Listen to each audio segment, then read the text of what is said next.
Allan Boye Tulstrup. First of all, thank you very much for taking time to speak with Kitabistan. It's a great pleasure to have this conversation with you. For some time now, we have been conducting interviews with the heads of the Journalists Association in countries that rank highly in the international press freedom indices. And through this conversation with you today, our audiences have an opportunity to become familiar with the Danish model of press freedom. Because Denmark is widely recognized for the significant progress it has made in ensuring press freedom, and it has achieved a notable success in this field. Moreover, the Danish Union of Journalists considers the protection of press freedom to be one of its core missions. In this context, can we say that journalists in Denmark face no challenges at all? If challenges do exist, what are the main issues journalists encounter today, and what steps does the union take to address them? Obviously, you will always have problems of different sizes and types. Overall, I do think that we have a really good level of press freedom in Denmark. So the challenges that journalists face are maybe more in the fields of working conditions.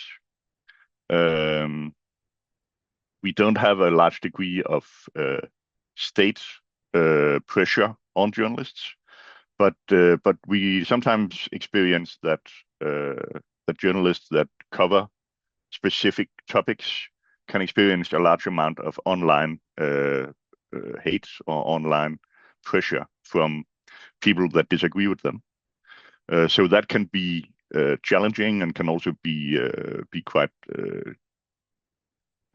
hard to be certainly the center of attention from thousands of people that consider you,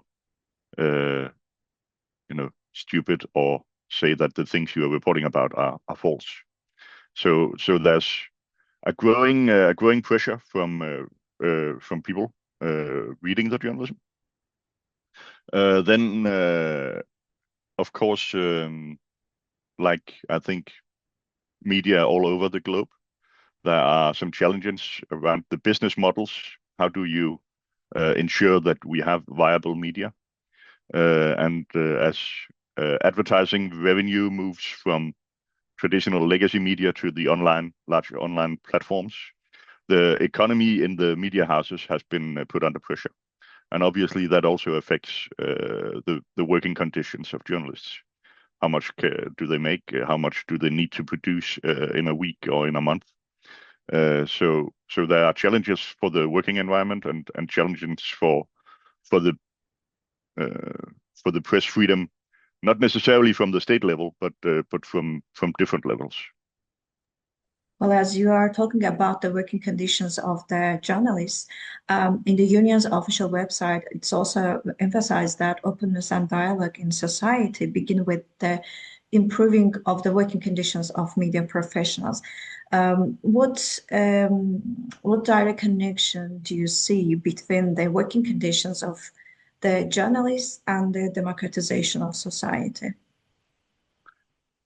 Well, basically, you need to have proper working conditions for journalists in order to have working journalists. Because if it's not possible to make a living as a journalist, if it's only something you can do if you come from a family with a lot of money already, then you will only have certain voices being journalists and certain voices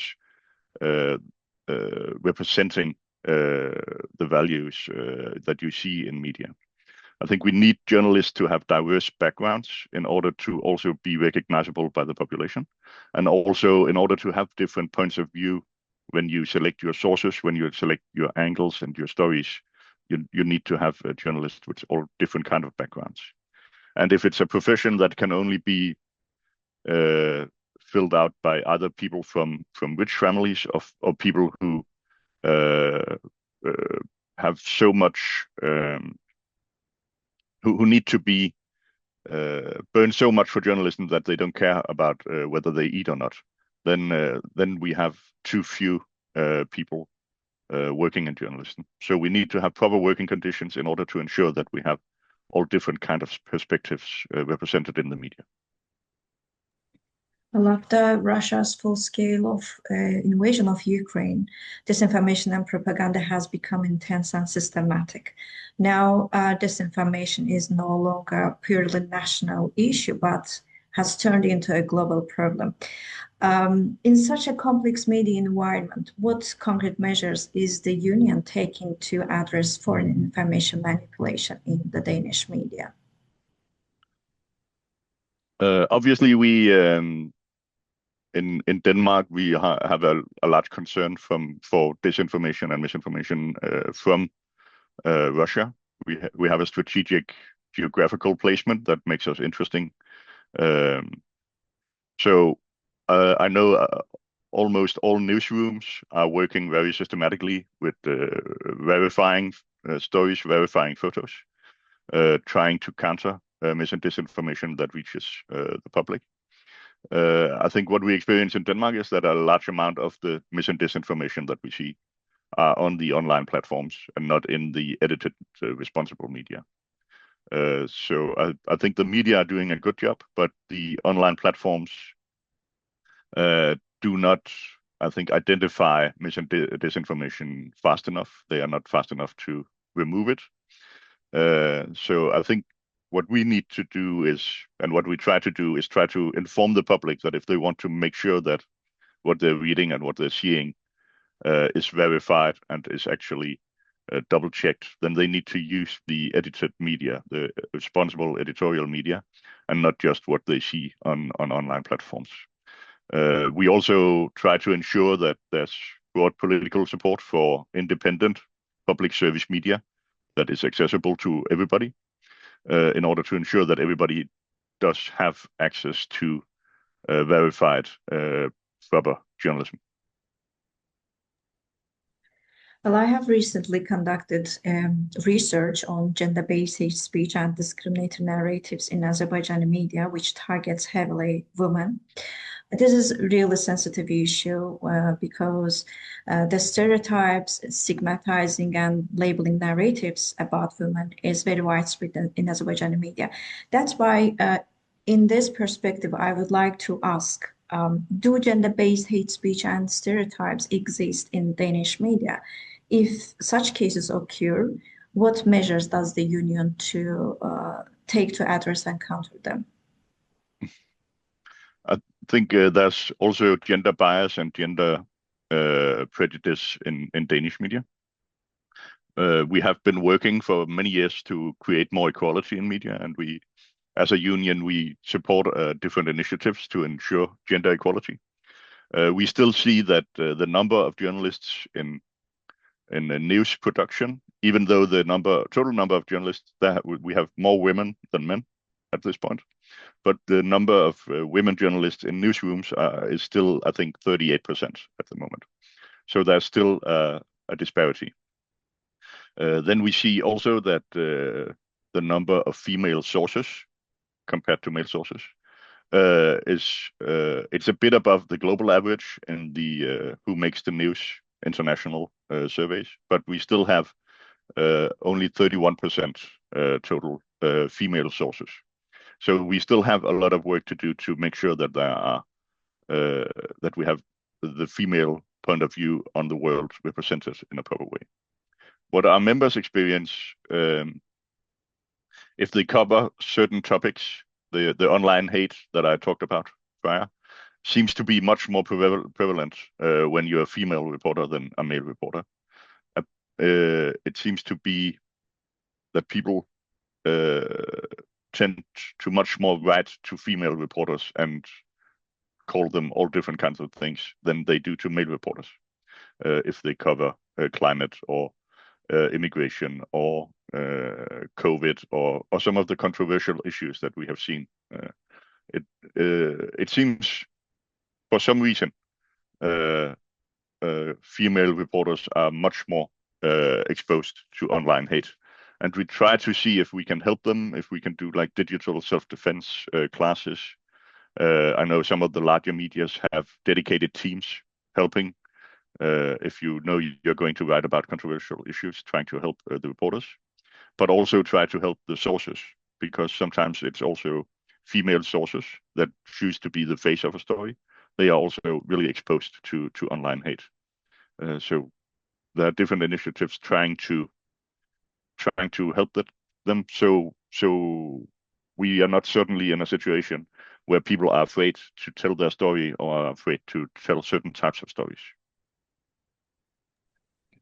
The union is also actively engaged in international debates on press freedom, and I believe this is an important question to raise with you.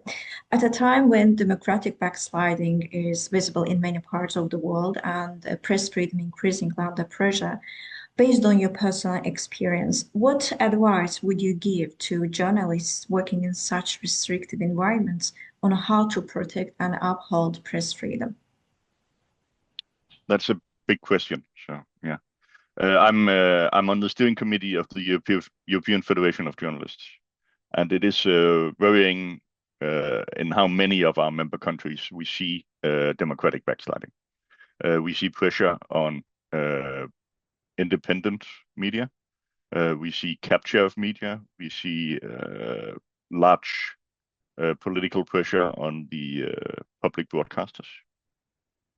So I think some of the tools we got with the EMFA, the European Media Freedom Act, they only apply for the 27 EU countries. But my hope would be that they also, for the EU candidate countries, can be used to put some pressure on the governments in the EU candidate countries in order to ensure stable funding for public service, to ensure the importance of independent media and a pluralistic media environment.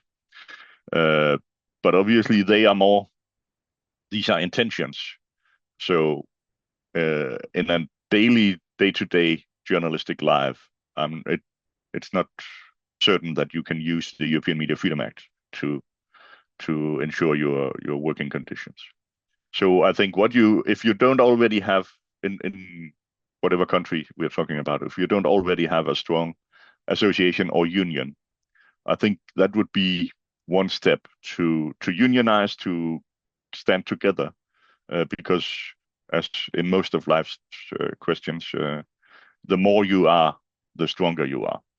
So if you manage to actually stand together 10 or 100 or 1,000 people, you will have a stronger voice and you will have larger chances to protect yourself and to explain to the population why free and independent media is important. And this, I think once the population understands it, at some point, hopefully the government that are elected by these people will also understand that free and independent media is actually quite a critical part of a democracy. If you have democratic backsliding and the institutions are being undermined by the government, I think the more light you can shed on that, the better. But I understand that that's enormously difficult if you're in a country and are afraid of the government or what the government might do.